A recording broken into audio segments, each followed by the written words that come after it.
Hello, everyone. There are three things that I changed in order to go from this to this. So, back in March, I started implementing my plan and I started working on reducing my weight.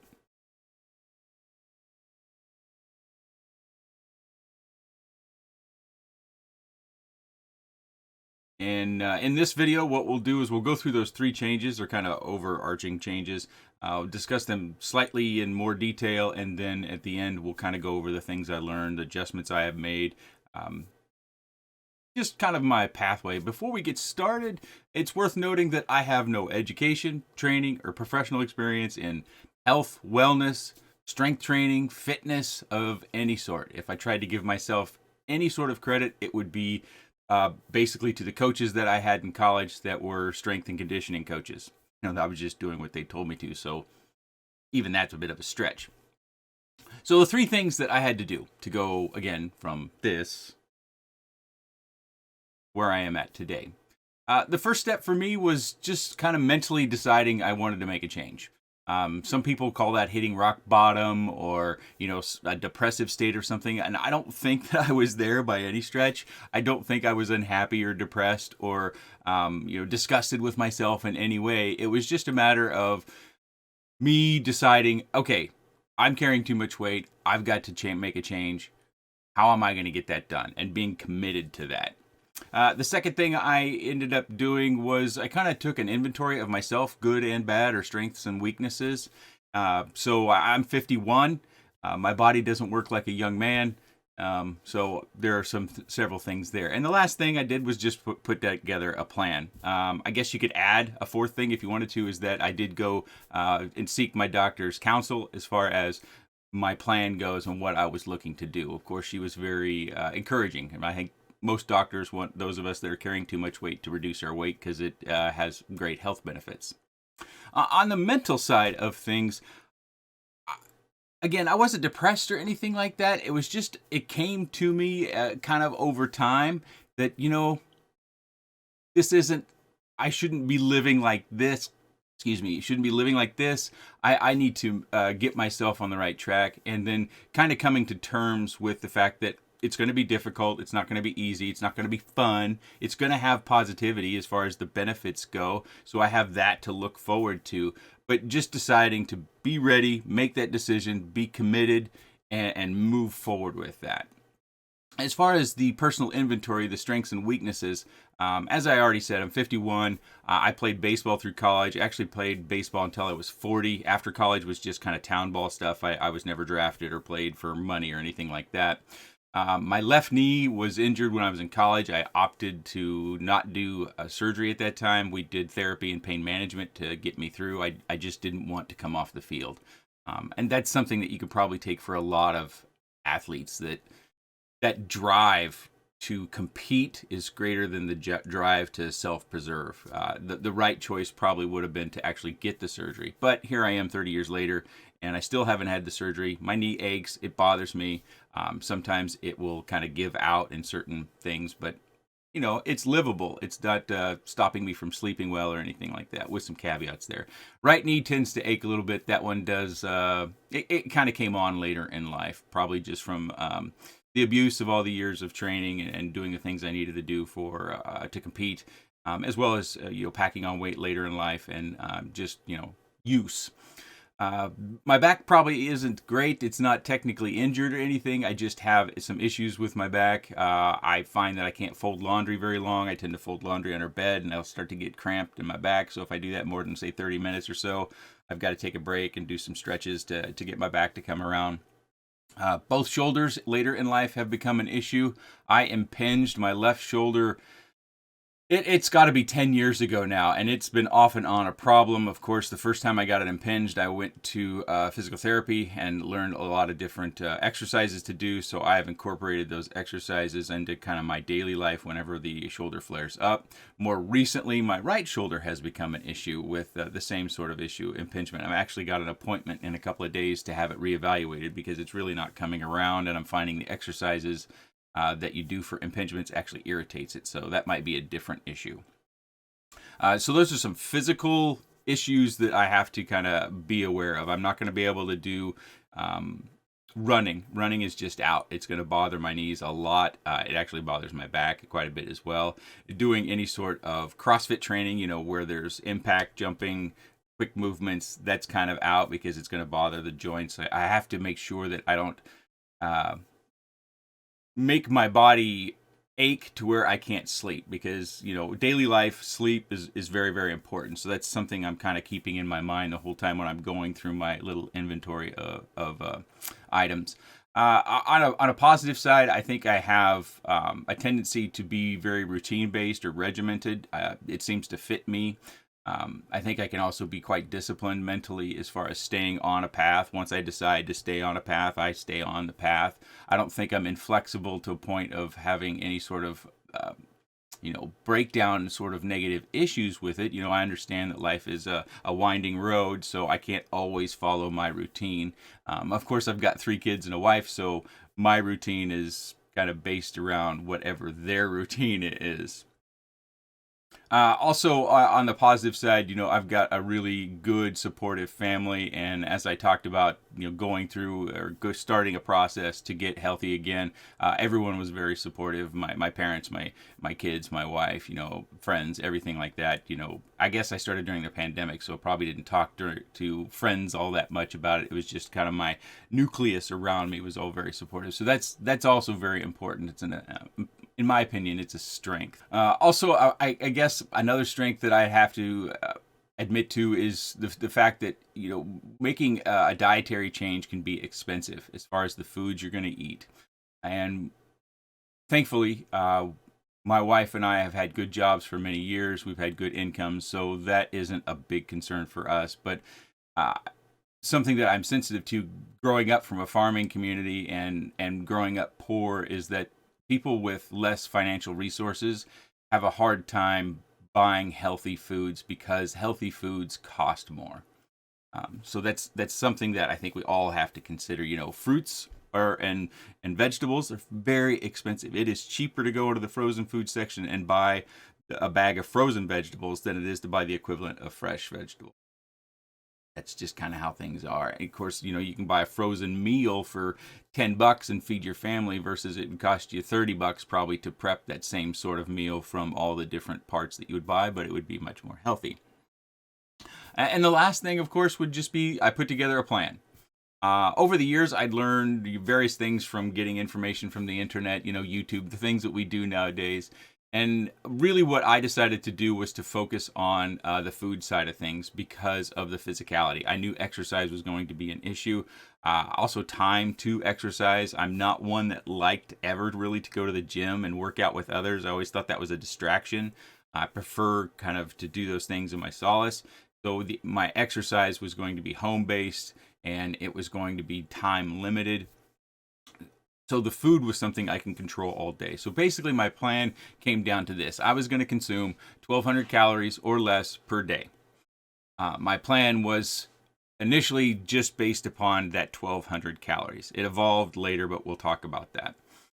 So when I would start my food routine, I would eat, let's first talk about the snacks. I wouldn't eat breakfast. And that's something that again, we're taught, or at least I was taught when at the time I was in school, that breakfast was the most important meal of the day. Well, I haven't eaten breakfast in 8 months.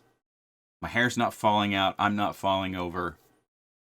So as far as breakfast being the most important meal of the day, I don't think so. What is important is giving our body the nutrients and vitamins and minerals that it needs to carry us around and do the things we do all day.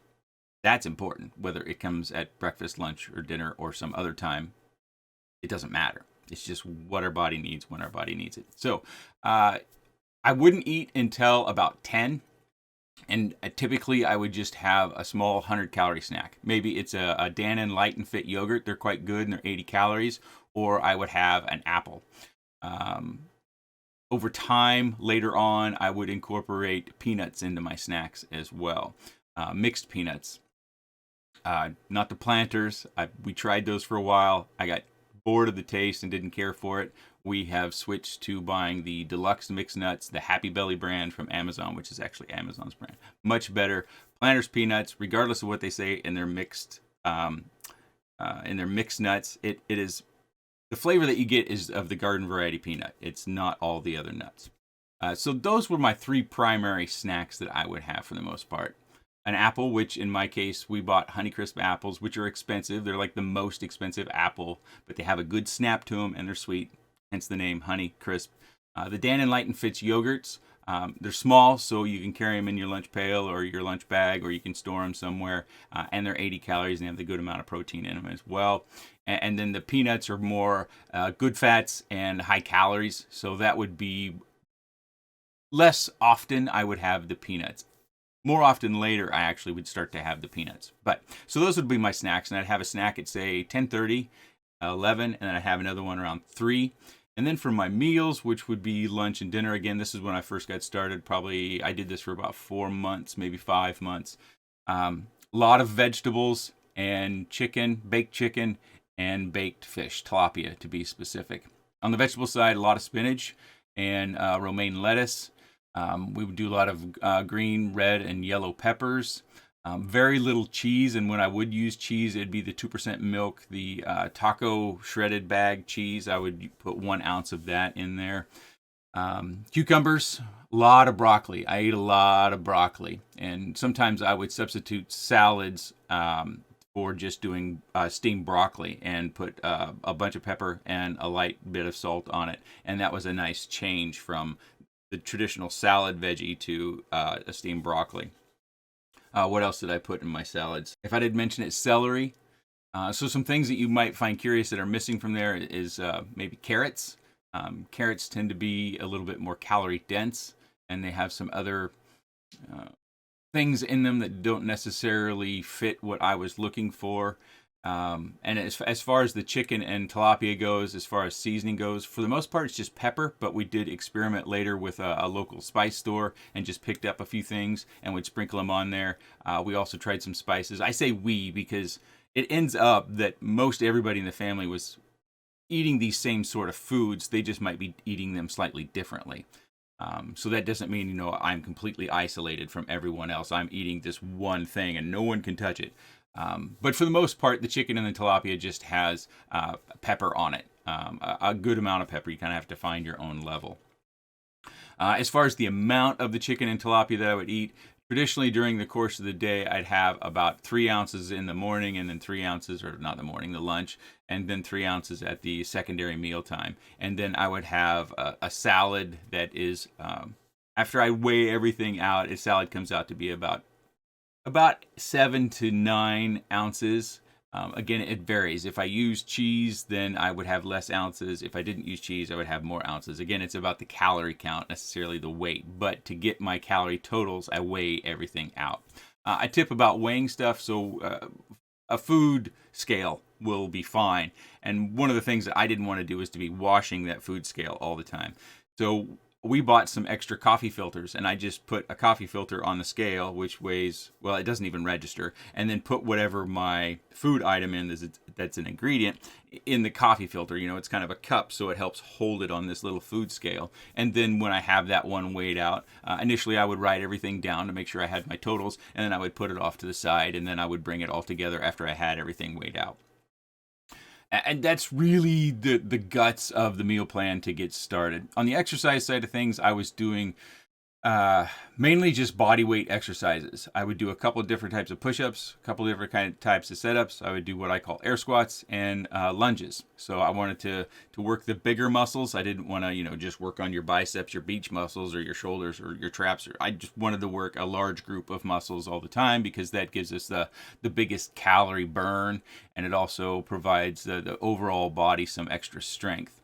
And quite honestly, my first probably 10 weeks, those exercises went well. It wasn't easy, of course, but they went well as far as my physical ailments go.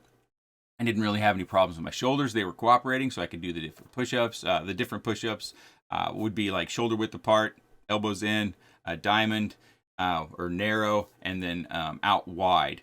And then for the sit-ups, a typical crunch, and then a rotating crunch, and then leg lifts. That's not really a sit-up, but it's kind of working the abdominal section. And then I would do the air squats. I would do the air squats by our bed. It happens to be that our bed is about the right height to where if I rest my elbows or forearms on my thigh when I get to the bottom of the squat, that gets me just about parallel to the floor, and I can rest my hands there. So I would go down. I'd do like a 2 count, up, and then back down, 2 count, up, back down, 2 count. And then lunges are pretty traditional. You can look those up online. So I would start with just one set. And my goal was to do 20 of each one of those exercises in that set. And once I could get to 20 for all of them, then I would move on to doing 2 sets, and so on and so forth. At one point, I got up to doing 5 sets of all the different exercises, 20 each of those. And everything was going pretty well. I did have a setback, a few months ago. My left shoulder got impinged bad enough to where I had to get a sling, take Celebrex, which reduces the swelling. And I kind of had to have this arm disabled for a couple of days. And then after that one got better, my right arm got impinged. It turns out it's very likely that the right got impinged from either compensating from the lack of use of my left or my posture, because the arm was aching so much. I think I was kind of hunching. And from my reading, that can be bad for impingements or shoulders that get impinged. Legs cooperated. My knees cooperated quite well with the air squats and the lunges. So those were my exercises. I would also, I would also go for a walk. Somewhere around 3, maybe, depending upon the week, 4 times a week. And I have to keep the walk down to less than 25 minutes. I found that once I get over 25 minutes, that my left knee tends to bother me, and it tends to ache into the evening or even possibly in the night, and it can stop me from sleeping as well. And I don't go back-to-back days. If I go back-to-back days, both knees hurt, and the left knee hurts for at least 24 hours all the way around. Of course, you can take ibuprofen or what have you to try to dissipate any achenesses you might have. I wanted to stay away from the medication side. I really wanted to stay mentally aware of what my body was trying to tell me. So I did the 2 snacks a day, 2 meals a day for quite a while. Here over the last of, I would say 3+ months, I've been doing 1 meal a day and potentially 1 snack. Sometimes I forget. I just, all of a sudden I'm at home and I forgot to take a snack. I wasn't thinking about a snack. So it's mealtime and I make that up real quick. So now my meal is bigger and it's, got the calories, but I tend to be on the 1,000 calorie side rather than the 1,200 calorie side. Still eating primarily the same things. Oh, one thing I forgot that I am eating now. I wasn't eating this initially when I started, at least not at the portion size. So I tend to eat egg and spinach omelets. And there's a little bit of a trick to how I like to eat it. So I take 3 eggs and 2 servings of egg whites, mix that all up. And then I add 1 ounce of cheese. It's, again, the Taco 2% milk shredded cheese. It's about 110 calories an ounce. Depends on the brand, I'm sure. But then I would take 2 ounces of spinach. And I found that the spinach is the key part, because spinach has a strong flavor to it. And if I chop that up into tiny pieces, and I mean small pieces, almost like it's minced, that it dissipates that strong spinach flavor and has an overall more pleasing flavor. So I take 2 ounces of spinach, which when you have that in your coffee filter, it's a pretty good amount. And it takes time. My particular method for chopping up the spinach is I basically make a stack of the leaves in my hand, and then I go around making little tiny cuts, making corners and cutting those corners off. Mix all that together, and then I put into a pan and I cook it up. Add a little salsa on top. Generally, salsas are pretty low calorie, so it's not a huge calculation. I think the salsa that I'm using right now is the On the Border brand, and I think it's about 15 calories per serving. So I use 2 servings of that on the top, adds a little bit of flavor to it. Oh, and I add a bunch of pepper to it as well. Pepper is one of the mainstays within this to kind of give food some flavor and punch. So now that I'm doing just 1 meal a day and potentially 1 snack, my meals are the same. It's just, I think what transitioned me to doing that was my mental reality of the fact that I didn't necessarily need that morning snack. And I found that I was not having it more and more. And then I kind of was like, well, at lunchtime, I have other things I'd like to do. So I wonder if I can, cut that time down, or just avoid that altogether, and what would happen. And at first it was just kind of a test run. And I'd heard about fasting, intermittent fasting. And this is having one meal a day, I guess, is some form of that. But I just kind of stair stepped through, eliminating that morning snack. And then it was like, well, I'll have a smaller lunch than I normally do so I can do it faster because I have other things I want to do. And then sometimes I would forget about my afternoon snack. And then I just kind of sloughed off the first two parts and just started with an afternoon snack if I felt I needed it to help me maintain a positive attitude and energy for the day. And then I would have my dinner somewhere around 5:30. It takes a little bit of time to prepare, not terrible or anything, 20 minutes, something like that. So I'm generally done eating for the day by 6:10, 6:15 at the latest. There are, because of the kids' schedule, some times where I have to eat after 7. So my eat window is generally from 3 to say 7:30 at most. And then otherwise I don't have anything to eat, and I quite honestly I don't miss it. I found through this process that I have more time to do the things I want to do. I'm not spending so much time fixing my own meals. I can still sit down with the kids and my wife, and I can share a meal with them. When we have that time, I will not necessarily have the meal, but I'll sit down and we'll have a little discussion like a normal family would, I guess. I've found that I don't sleep more. I don't tend to sleep a lot anyways, so I think I sleep even less now. Not a lot less, just a little bit less. Of course, when you lose weight and you've gone down this road, you feel better, and I can confirm that. But one of the things that when people see you, especially because a lot of my time working on this was during the pandemic when we weren't seeing a lot of people would see me and they say, "Oh, you must feel so great." And because the process takes a while, for me, I didn't have like this moment of, "Oh, I'm so energetic and wonderful." Looking back, yes, I'm much better off. I'm much more energetic, and I feel good about the progress that I've made. But it's not, to me, it's not one of those really big moments. It's a sense of satisfaction and accomplishment, but it's not, "Oh, hey, I made this thing and I'm so much better for it," and all those things. Unfortunately, on the physical ailment sides, those things really didn't get better through this process. I was kind of hopeful that maybe my knees would be a little bit better and maybe my back, but sometimes we just wear ourselves out and our bodies down, and that's where we're at that time. But I haven't, there hasn't been no discernible change as far as any aches and pains I might have.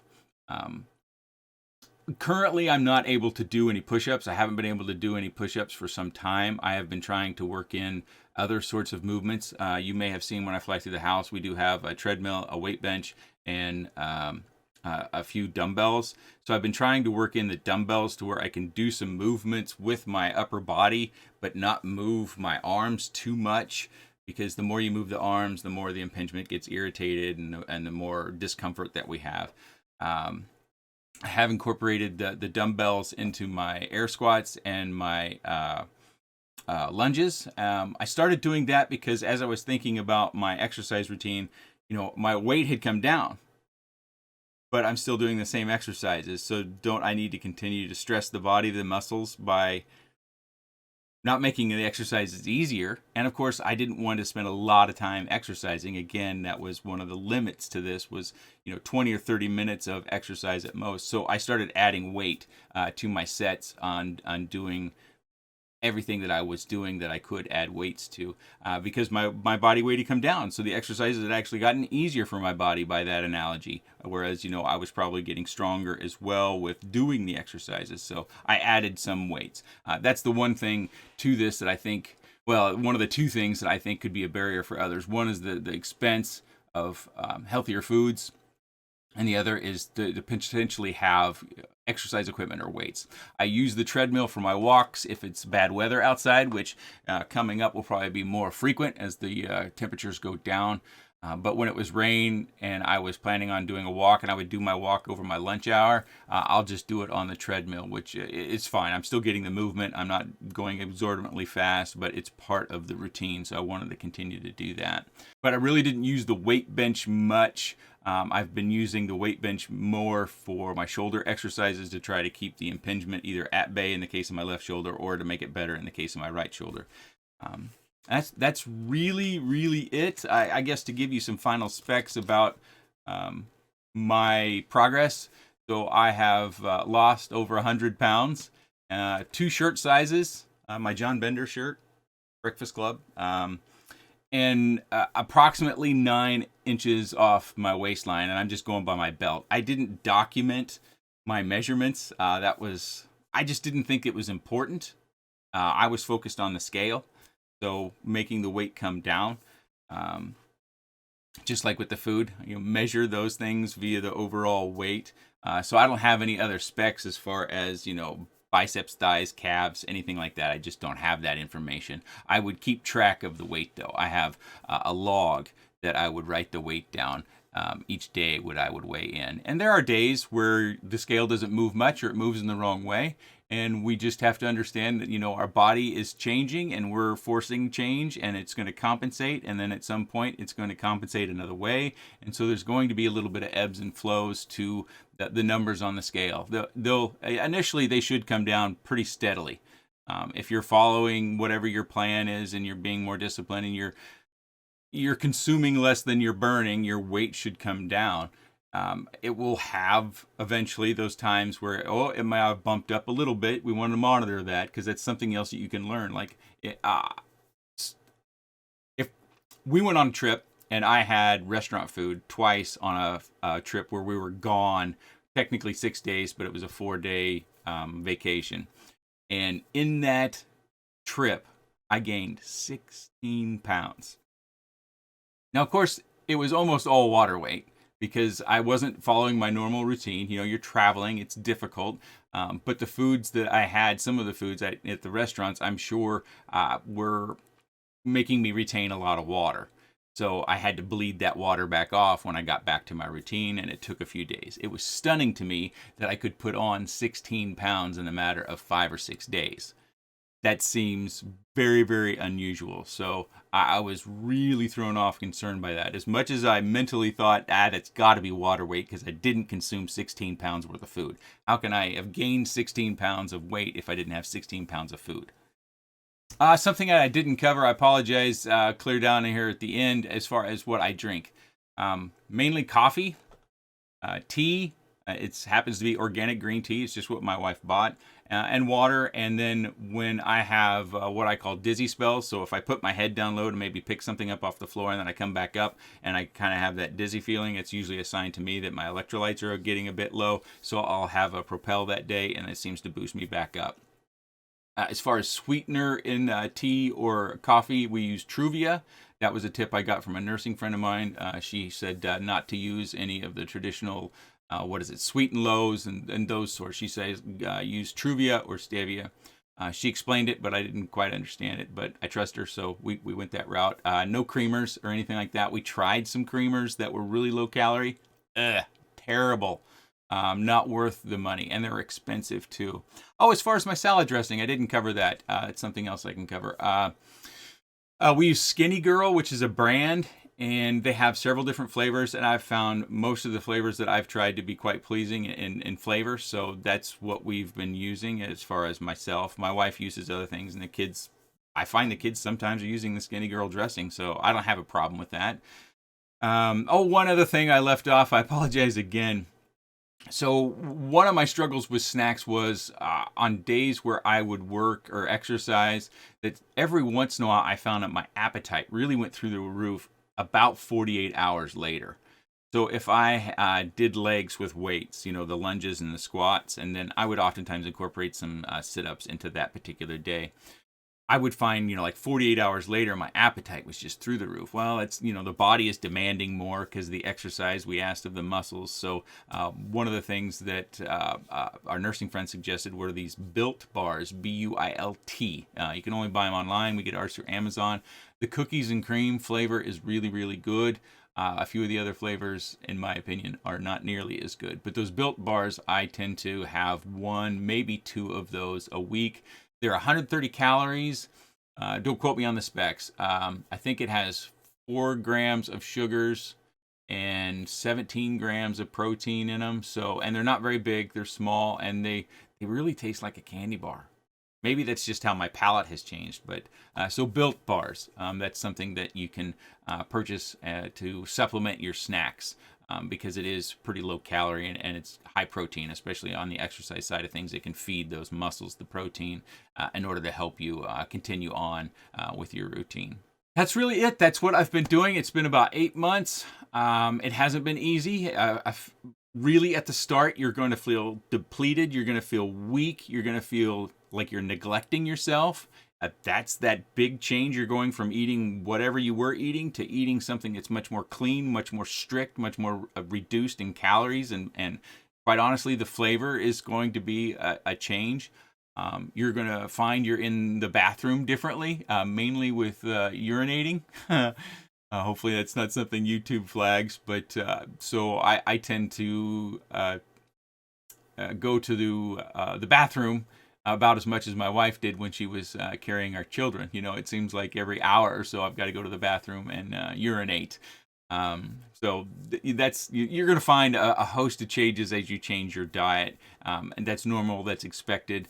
But as far as how you feel, it's tough at first. It's tough. I hate to say it, but it's almost like you're detoxing your body, that you're going from likely high calorie, high saturated fats with a lot of sodium in them to something that's just kind of the opposite. You can eat quite a bit of food and get a low calorie content of that mass of food if you're choosing the right stuff. And I've hopefully gone through that in enough detail to where if you wanted to do something similar, I'm not advocating for that because I'm not qualified to do that, that you could do what I did. And if you stay on the path and you stay disciplined and you incorporate these things, and you know, food is something we can control. And that was a big portion of my plan, was I can control the food, but I can't necessarily control my time. And exercise is always going to have a time requirement. So I focused on the food, exercise as I can based upon time and my body and how it works. So hopefully this has been helpful, maybe inspiring or motivational to a few of you, or if not, hopefully it's just been entertaining. I appreciate everyone who has left me all the kind messages and Facebook messages and emails, personal emails that I've gotten about those of you who are wanting to go down a similar path and to find out about what I'm doing, to maybe you can come up with your own sort of plan and make an improvement in your overall health. And it's been very positive and supportive here on the channel, and I appreciate all those. And even if you didn't, you may have noticed, but you may have felt awkward about saying something. I appreciate that. No worries there. I'm not trying to call out just those people that have said positive things publicly. I understand that sometimes we might be hesitant to say something because we don't want to, you know, embarrass or offend someone, because it can be an embarrassing thing when you look back at yourself like that and then you think, why was I living that way? So again, I hope this is helpful to you. If you start on a journey and you have any more questions, you can send me an email to my email address. You can send me a message to Facebook. I'm not very good about checking Instagram. I'm rarely on Instagram. So mainly Facebook Messenger and email are the two things that I check a lot. And if you need someone who be in your corner, someone to provide a little nudge to keep you moving forward and to remind you that you're doing the right thing for yourself, that can be me. I would definitely be an advocate for anyone who's trying to improve themselves and to make a positive impact on their life. Because quite honestly, if you have a positive impact on your own life, you have a positive impact on other lives. And I think that's a big motivator for me, in knowing that I can have a positive impact on somebody else's life, and that just has a trumpeting effect, that that positive impact bleeds out to others that I don't even have contact with. So if I can help you in some way with just some information, or providing some motivation, or providing just support, let me know. I'll do everything I can to help you get where you want to be. It's not about following what I've done. I'm not going to disagree with you, because I firmly believe we're all individuals, and there's no one plan for any one person. You have to find what works for you. If you do have any comments, questions, suggestions, or otherwise, please let me know in the comments section below. I appreciate your time. I really appreciate your time. I know this is a long video. It's been a long time coming. Many people have asked me to cover it, but so I finally have. Hopefully I've done a decent job. Thanks for watching.